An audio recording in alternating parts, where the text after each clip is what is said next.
voltando a essa tribuna, ter que utilizar os 30 minutos que me é concedido, e me sinto assim muita vontade para expor os meus sentimentos em relação ao que eu acho que pode ser ajustado.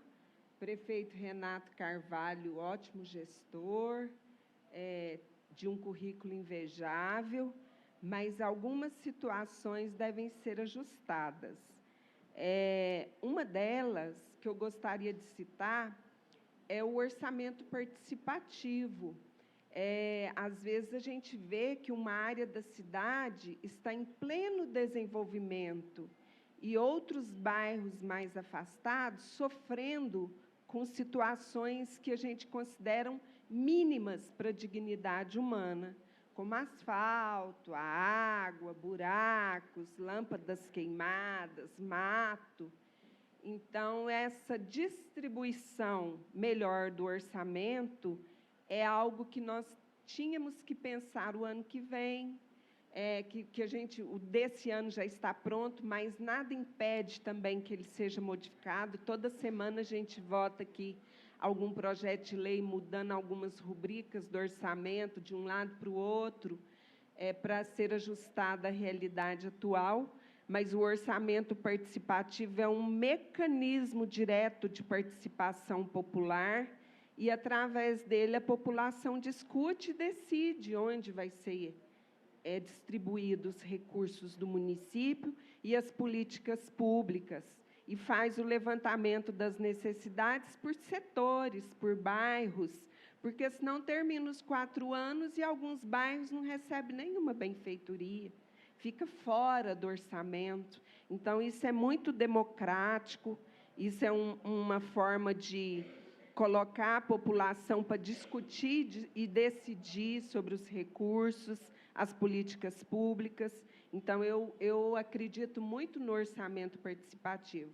Teve um prefeito aqui que fez o GIPA ia em cada bairro, e aí a população votava as prioridades para aquele bairro. Então, extremamente democrático esse tipo de orçamento, que é o orçamento participativo. Então, relembrando isso aqui, porque senão tem bairro que não recebe nada, passa 4 anos sem participar do processo democrático, né? Da distribuição dos recursos do orçamento para aquele ano civil. Além disso, eu gostaria de falar, assim, não quero ser perseguida pelas minhas opiniões, pelo meu jeito de expressar, mas, assim, eu tenho que falar, sou base do governo, mas eu acho que algumas velas do barco têm que ser ajustadas. O transporte para alunos, né? O transporte escolar, que é uma legislação, o Fundo Nacional de...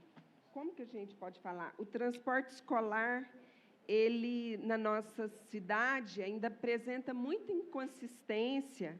É um trabalho híbrido.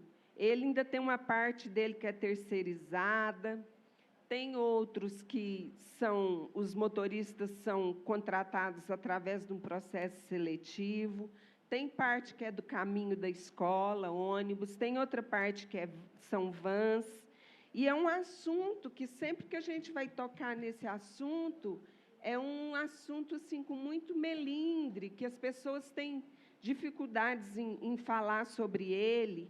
Tinha que ter um plantão, porque, às vezes, vai levar uma criança, aquele veículo quebra no meio do caminho, fica lá a criança até tarde da noite, como a vereadora Deda disse aqui, teve um que chegou em casa meia-noite, uma criança, a mãe fica sem informação, tem que ter um plantão para receber informações a respeito dessas viaturas que levam o que nós temos de mais sagrado, que são nossas crianças, carros substitutos, que o prefeito continue também com plano de cargos e salários para os profissionais que necessitam, porque a gente aprovou aqui somente aqueles que têm curso superior da saúde, e, por tabela, pegou assistência social também, mas os outros também necessitam de um plano de cargos e salários. Na nossa cidade, aqueles que têm processos, que são admitidos através de processos seletivos, não têm esses direitos, aí, como o abono rural, alguns outros benfeitorias, né? Alguns outros benefícios, não seria benfeitoria. Então, assim, essas inconsistências, muitas vezes, não são passíveis de identificação. Por exemplo, uma pessoa que tem só um veículo, que faz o trabalho, é terceirizado, se quebra. Aqueles alunos vão ser obrigados a ficar sem ir à escola, porque não tem o veículo que vai substituir aquele. Então, o Fundo Nacional de Desenvolvimento da Educação, que é uma autarquia do Ministério da Educação, e tem a missão de promover recursos e executar ações para o desenvolvimento da educação. Entre essas ações, as políticas voltadas para o transporte escolar da rede pública, nós temos esse Programa Nacional de Apoio ao Transporte Escolar, chama PENAT, e o Programa Caminho da Escola. Então, esse PENAT ele foi instituído em 2004 e tem como objetivo oferecer transporte escolar da educação básica pública. Aí vem o que é a educação básica? Educação básica é a educação infantil, o ensino fundamental e o ensino médio. É a base. Então, assim, são essas três modalidades de ensino. Residentes na zona rural, esse transporte escolar é prioritariamente para os alunos residentes em área rural, por meio de assistência financeira. Então, o governo federal, o governo estadual, oferece recursos financeiros às cidades para que elas possam custear o transporte escolar. Então, essa situação da gente ter aqui muito híbrido o sistema em Araguari, e todo ano essa dificuldade, essa situação do transporte escolar, a gente tem situação, por exemplo, de alunos com deficiência, PCD, que, além de não ter o acompanhante na sala de aula, Aurive, estarem fora da escola porque não tem aquele profissional, ainda tem a situação do transporte escolar na zona rural. Então, assim, nós que somos responsáveis para que todas as crianças tenham acesso à educação, não podemos nos calar diante disso. E quando alguém fala aí que a educação infantil, a educação infantil não é obrigatória de 0 a 3, 4 anos, então não conhece da lei. A nossa Constituição Federal de 88, ela sofreu emendas. Aqui, ó, o que é uma emenda? Então, vamos falar lá, em 88, tá? Está aqui a Constituição de 88. Aí, a lei mudou, veio alguém aqui, tirou esse pedacinho aqui e pôs outro. Por isso que chama emenda, emendou. Então, lê a legislação posterior, as emendas, que chama PEC. No início é uma proposta de emenda à Constituição. Aí, depois que ela é aprovada, ela é uma emenda. Aí ela vem e cola aqui com outra forma de escrita. Então, em 88, não era obrigatório, agora já é. Cabe a ação judicial, E aí, Deda, eu concordo com a senhora em relação à situação das mães, mas, devido ao princípio da prioridade absoluta, a escola existe principalmente para as crianças e para os jovens. A prioridade ali não é arrumar um lugar assistencial para a mãe ir trabalhar, não. Não é falar, fica aí com a minha criança, que eu vou trabalhar. A prioridade não é a mãe. A prioridade absoluta, de acordo com o princípio da prioridade absoluta, é para a criança. Aí nós temos aqui, para quem ainda não entendeu, né? Porque tem gente aí que está falando que não é obrigatório, né, Deda? A Lei 13.257, de 8 de março de 2016. Que será, né? 8 de março é o Dia Internacional da Mulher, e foi quando nós tivemos aí uma presidente do Brasil. Aí, essa lei, ela estabelece políticas públicas para a primeira infância e altera o Estatuto da Criança e do Adolescente, altera a CLT, altera um monte de lei. E aí, assegurar os direitos da criança, do adolescente e do jovem, nos termos do artigo 227 da Constituição Federal, da Lei número 8.069 de 90, e implica o dever do Estado de estabelecer políticas, planos, programas, serviços para a primeira infância. Então, nós estamos falando aí dos menininhos de 6 meses, a partir de 6 meses já pode ter um local, a educação infantil, né? Atender ao interesse superior da criança e a sua condição de sujeito de direitos e de cidadã. Incluir a participação da criança na definição das ações que lhe digam respeito, em conformidade com suas características etárias e de desenvolvimento. Respeitar a individualidade e os ritmos de desenvolvimento das crianças e valorizar a diversidade da infância brasileira, assim como as diferenças entre as crianças, seus contextos sociais e culturais. Reduzir as desigualdades no acesso aos bens e serviços que atendam aos direitos da criança na primeira infância, priorizando o investimento público na promoção da justiça social, da igualdade e da inclusão sem discriminação da criança. Articular as dimensões da ética, humanista e política da criança cidadã com as evidências científicas. Adotar abordagem participativa, envolvendo a sociedade por meio de suas organizações. Então, assim, o que a gente pode falar? A participação da criança na formulação das políticas e das ações que lhe dizem respeito tem o objetivo de promover sua inclusão social como cidadã. Então, constituem áreas prioritárias para as políticas públicas para a primeira infância, a saúde. Olha o que as nossas crianças estão ficando sem. A alimentação, eles alimentam na escola, nutrição, educação infantil, convivência comunitária, assistência social, brincar, lazer, espaço e meio ambiente. Então, nós temos que lutar, sim, vereadora Deda. Nós já pedimos aqui ao procurador do município que esteve presente, o doutor Pedro esteve aqui, deixou bem claro que é um direito dessas crianças. Nós não podemos baixar a guarda, nós temos que lutar, porque a lei mudou e nós temos que adequar as nossas escolas à nova legislação. E foi em 2016, então já deu tempo de adequar. Então, assim, a LDB, a 9394, promulgada em 96, em consonância com a Constituição Federal, reconhece em seus artigos 29 e 30 que a educação infantil, como a primeira etapa da educação básica, oferecida em creches para atender a criança de até 3 anos de idade em pré-escolas para as crianças. Então, é obrigatório. A Constituição Federal criou a obrigatoriedade de atendimento em creche e pré-escola às crianças de 0 a 5 anos de idade, em seu artigo 208, inciso 4. Tem que desenhar?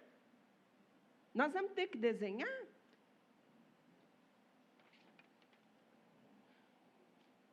Então, eu não vou falar isso mais, não. Eu pedi aqui que fosse encaminhado um advogado, um procurador lá para a educação, para a Secretaria de Educação, que conhecesse de legislação educacional, mas, assim, aí vem uma pessoa que a gente acredita que sabe tudo de educação, de saúde, que tem um conhecimento básico disso, e fala que não é obrigatório.